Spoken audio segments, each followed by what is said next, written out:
नमस्कार, शुभ बिहानी सम्पूर्ण मेरा दाजुभाइ दिदी बहिनी तथा युवा जनसमुदायमा जसले यो राजा औ देश बचाऊ अभियानमा साथ दिनुभएको छ र कतिपय घाइते हुनुहुन्छ र हाम्रा एकजना विदेश आउने भाइ उहाँको गोली लागेर मृत्यु भएको छ र एकजना पत्रकारको पनि मृत्यु भएको छ। उहाँहरूलाई विशेष गरेर हार्दिक श्रद्धाञ्जली र जति पनि घाइते हुनुभएको छ उहाँहरूलाई मेरो मन हृदयबाट नमन गर्न चाहन्छु।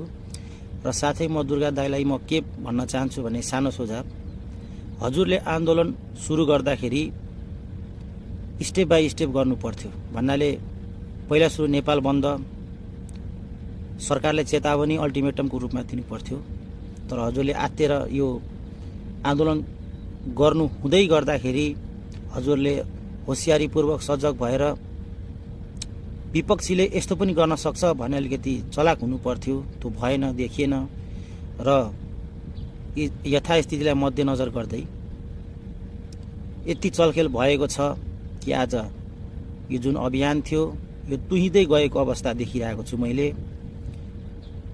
र अहिले देशको स्थिति यथास्थिति हेर्ने हो भने निकै जटिलपूर्ण छ।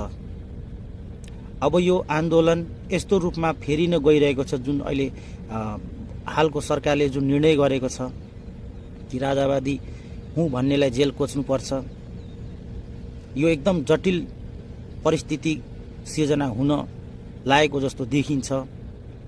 र यो आन्दोलन एकदम शुद्ध आन्दोलन थियो।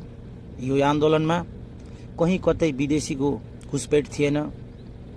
हाम्रा शुद्ध नेपाली दाजुभाइ युवाहरूले गर्नुभएको आन्दोलन थियो र बुवाहरूले पनि गर्नुभएको आन्दोलन थियो, जो तङ भएर यो सिस्टमलाई हेरेर आजित भएर आन्दोलनमा होमिनु भएको छ। र अब मलाई चाहिँ के लाग्छ, आउने स्थिति भयावह हुनेछ। जसरी हामीले विगतका छिमेकी मुलुक भारतमा जुन भएको छ नरसंहार,